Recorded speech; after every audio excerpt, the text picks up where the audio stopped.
In this video, we will talk about limitations of Dobnier's triads. जो Dobnier's की classification थी, हम यहाँ पर उसकी लिमिटेशंस को स्टडी करेंगे, लेकिन उससे पहले ये ध्यान रखिए, जो ये क्लासिफिकेशन था एलिमेंट्स का इनटू ट्रायड्स, ये बहुत सक्सेसफुल था. किस चीज़ में सक्सेसफुल था? This system of classification was successful in predicting the atomic mass of the middle element,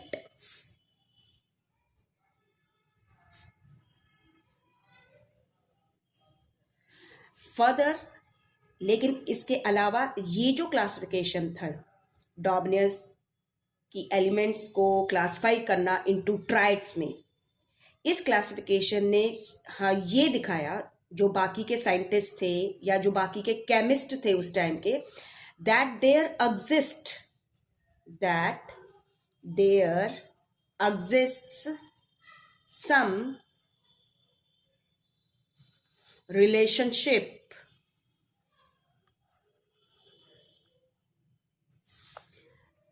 between the properties and the atomic masses of the element. कि कोई रिलेशनशिप तो है, लेकिन ये जो क्लासिफिकेशन थी, this classification was applicable only for a few elements. सबसे बड़ी जो लिमिटेशन थी कि ये जो सिस्टम थी क्लासिफिकेशन की ट्राइड्स में क्लासिफाई करना, इट वॉज एप्लीकेबल. क्या था पहला? It was applicable only for few elements. कुछ एलिमेंट्स के लिए ही एप्लीकेबल था. नेक्स्ट, जितने भी उस टाइम पर नॉन एलिमेंट्स थे उनको ट्राइड्स की फॉर्म में अरेंज नहीं कर पाए जो डॉबनियर थे, जबकि उनकी प्रॉपर्टीज जो थी, केमिकल प्रॉपर्टीज, वो सिमिलर थी. तो क्या था? All the elements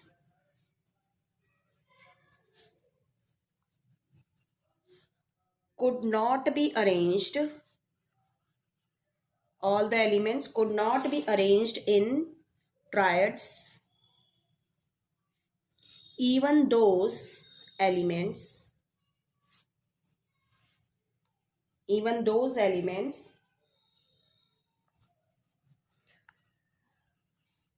could not be arranged which have similar chemical properties. Similar chemical property जैसे फॉर एग्जाम्पल इसमें देखिए, nitrogen, phosphorus and arsenic. these three elements they have similar chemical properties, but atomic mass जो है phosphorus का 31U है. लेकिन when you find out the average of the atomic masses of nitrogen and arsenic, जब आप इनका atomic masses जो है नाइट्रोजन और आर्सेनिक का, इनका एवरेज निकालते हैं, तो जो एवरेज आती है दैट इज 44.45U. और फॉस्फोरस का मास बहुत कम है, इससे बहुत लोअर है, तो ये ट्राइड्स की फॉर्म में अरेंज नहीं कर पाया. इसी तरीके से आपके एलिमेंट्स हैं जैसे आयरन, मैग्नीज, निकल, कोबाल्ट, जिंक, कॉपर. ये जो एलिमेंट्स हैं they all are having similar chemical properties, and these elements were also not classified in the form of triads. Next limitation जो थी वो क्या था इसका? he could identify only 3 triads. He could identify only 3 triads from the from the elements known at that time. and ये जो 3 triads थे we have already discussed, हमने उनको डिस्कस किया था, जिसपे थे triads of alkali, triads of alkaline earth metals and triads of halogens. तो दीज वर द लिमिटेशन. तो उसकी जो क्लासिफिकेशन थी इन लिमिटेशंस की वजह से वो इतनी सक्सेसफुल नहीं रही. आपके जो सिस्टम था क्लासिफिकेशन का ट्राइड्स के अंदर, वो सभी एलिमेंट्स पे एप्लीकेबल नहीं हो रहा था जो उस टाइम पर नोन थे, और इसीलिए इस सिस्टम ऑफ क्लासिफिकेशन को क्या किया गया, रिजेक्ट कर दिया गया. उसके बाद डॉबनियर का जो अटेम्प्ट था उसने, लेकिन बाकी के जो साइंटिस्ट थे उनको काफ़ी एनकरेज किया, और जो बाकी के साइंटिस्ट थे वो भी क्या करने लगे, एटॉमिक मासेस जो थे एलिमेंट्स के उनको कोरिलेट करने लगे, उनको जोड़ने लगे कि कुछ ना कुछ तो है उनकी केमिकल प्रॉपर्टीज के साथ रिलेशनशिप. तो इस चीज़ को ढूंढने लगे, और इसी चीज़ में जो नेक्स्ट हम क्लासिफिकेशन पढ़ेंगे इसमें एलिमेंट्स को क्लासिफाई करने की, classification of elements based on Newlands law of octaves. Newland law of octaves, इसको हम अब देखते हैं. तो साइंटिस्ट जो थे डॉबनियर के, उससे क्या हुए, इंस्पायर्ड हुए. उन्होंने क्या किया, अपने एफर्ट्स डाले, और भी ज़्यादा एफर्ट्स डाले कि वो किस चीज़ में, कि एलिमेंट्स को वो प्रॉपरली क्लासिफाई कर सके. तो डॉबनियर के बाद जो नेक्स्ट मेजर कंट्रीब्यूशन हम मानते हैं वो न्यूलैंड का है, जॉन न्यूलैंड. ये एक इंग्लिश साइंटिस्ट थे, और इन्होंने 1866 में क्या किया, he arranged about 56 elements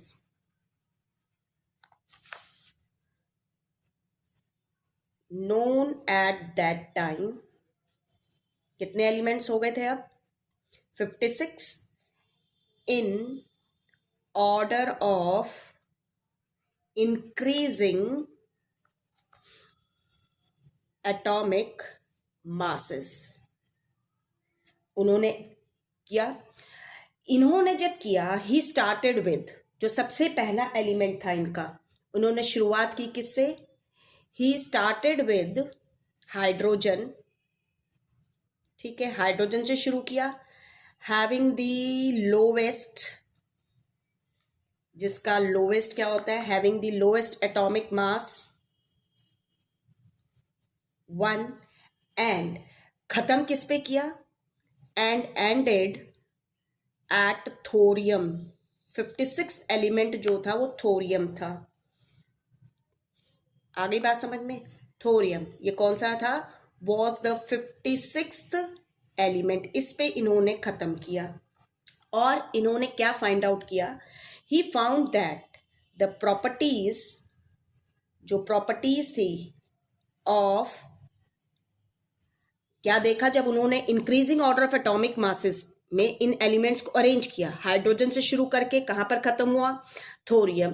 56th element था. तो इन्होंने देखा कि properties of every 8th element, properties of every 8th element was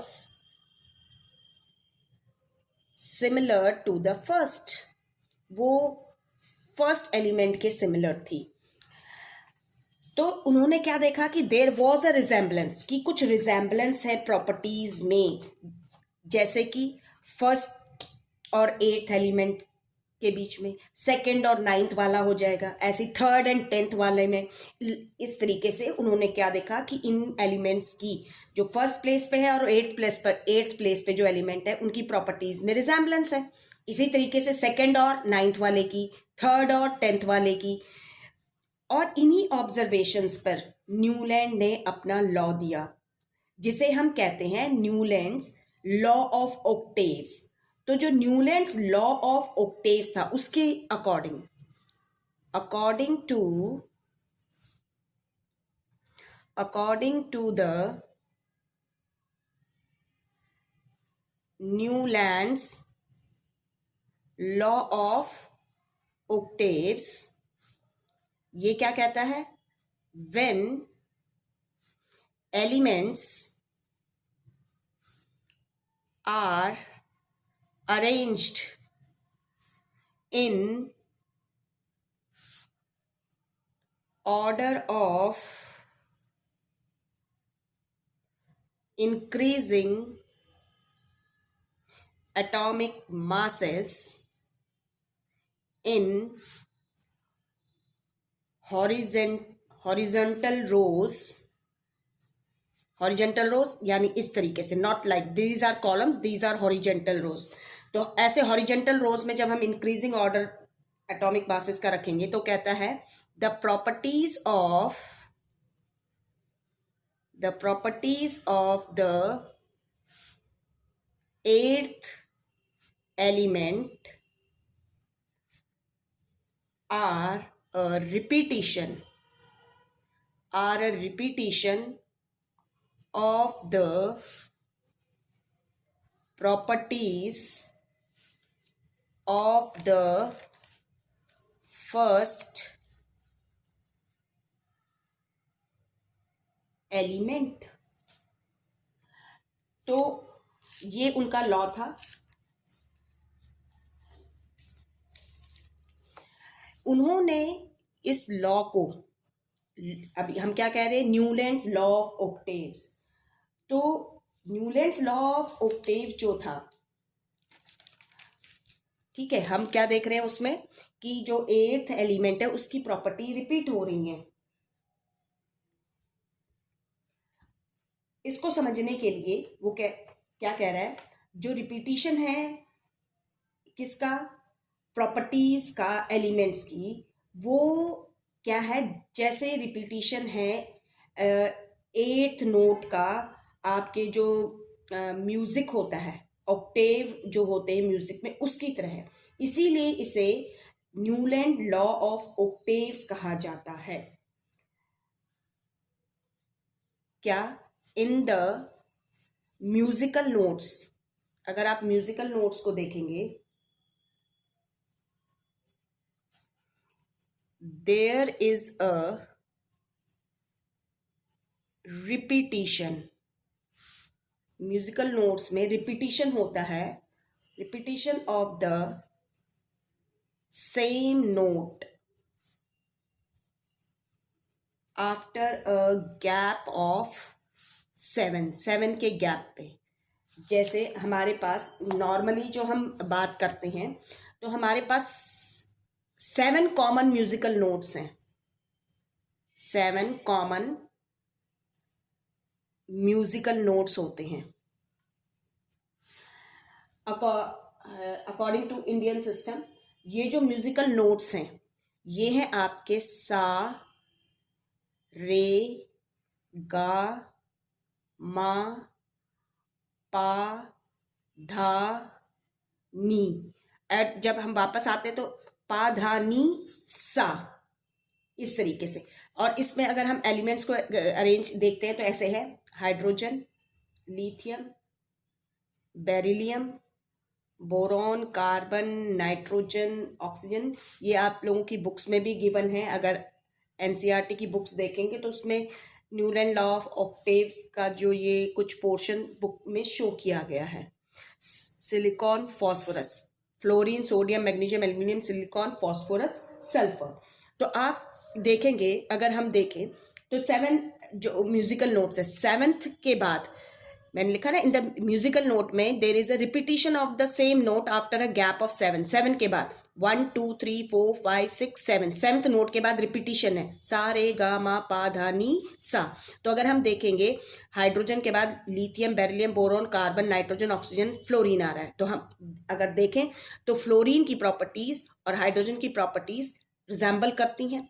इसी तरीके से अगर हम लिथियम को से शुरू करते हैं तो लिथियम से करेंगे तो 1 2 3 4 5 6 7th जो है, 7 हो गए ना, 1 2 3 4 5 6 7, 8वां एलिमेंट ये हो गया।